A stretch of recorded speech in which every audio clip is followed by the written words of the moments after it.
মোমবাতির আলোতেই চলল ভোট গ্রহণ। ভোটারদের দলীয় প্রতীক দেখতে হচ্ছিল সমস্যা। চার্জার লাইট বুথে পৌঁছে দিল পুলিশ।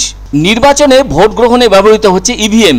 বুথের ভেতরে আলো থাকায় ভোটারদের ভোট দিতে সুবিধেই হয়। কিন্তু এদিন বজ্রপাতের জেরে বিদ্যুৎ বিভ্রাট হলো বনগাঁ লোকসভা কেন্দ্রের হরিণঘাটা বিধানসভার অন্তর্গত চাকদা ব্লকের দেউলি গ্রাম পঞ্চায়েতের নারকেলডাঙ্গা 47 নম্বর বুথে। এর ফলে বিদ্যুৎ না থাকায় ভোট দিতে সমস্যার সম্মুখীন হলেন ভোটাররা। তাদের অভিযোগ, অন্ধকারের কারণে নিজেদের পছন্দের প্রতীক খুঁজে পাচ্ছিলেন না তারা।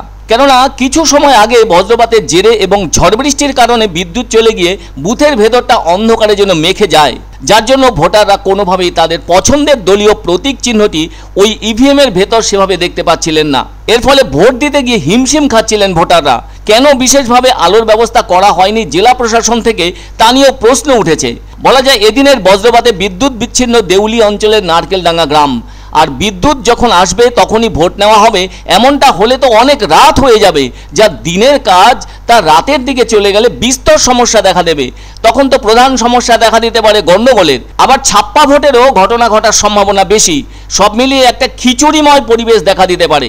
এছাড়াও যারা বয়স্ক ভোটার কিংবা যারা মহিলা ভোটার, তাদের উভয়ের পক্ষেই অত দেরিতে ভোটদান করা যথেষ্ট টেনশনের বিষয় হয়ে উঠতে পারে। কি আর করা যাবে, ঘটনাটা কোনো রাজনৈতিক দলের পক্ষ থেকে তো ঘটানো হয়নি, তাই কারো ওপর দোষ চাপিয়ে উত্তেজনাকর মুহূর্ত তৈরিরও অবকাশ নেই।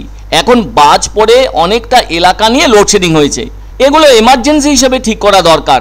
না হলে তো ভোট গ্রহণ পর্ব শেষ হওয়ার পর প্রিসাইডিং অফিসারের দায়িত্ব তো অনেক থাকেই। সমস্ত জিনিসপত্র যা ডিসিআরসি সেন্টার থেকে বুঝে নিয়ে এসেছিলেন, এসবের আবার হিসেব নিকেশ করে গুছিয়ে রেডি করতে হবে তাদের। সেজন্য আলোর প্রয়োজন। আলো ছাড়া এমন গুরুত্বপূর্ণ কাজ করা দারুণ অসুবিধাজনক। তবুও ভোটকর্মীরা কাজ করলেন। আর এমন অবস্থাতেই ভোট গ্রহণ পর্ব চলল ওই বিদ্যুৎ বিচ্ছিন্ন দেউলি অঞ্চলের নারকেলডাঙ্গা গ্রামের 47 নম্বর বুথে।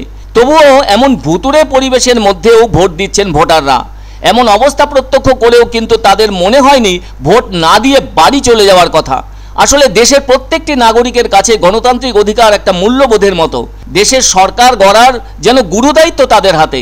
তাই এত বড় দায়িত্ব পালন করতে এসে কিভাবে সরে থাকবেন তারা, সেই প্রশ্ন তাদের অন্তরে জেগে উঠেছে। সেজন্যই তো আবছা হালকা আলোয় নিজেদের চোখের উপর ভরসা করে মহামূল্যবান অধিকার প্রয়োগ করলেন তারা। এটাও তো তারিফ করার মতো। আর বর্তমান সময়ে যেখানে রাজনীতি হয়ে উঠেছে খারাপ দ্বন্দ্বের ক্ষেত্র এবং রেষারেষির অদ্ভুত জায়গা, তবে আগের থেকে ভোটাররা অনেক বেশি সাহসী হয়ে উঠেছেন।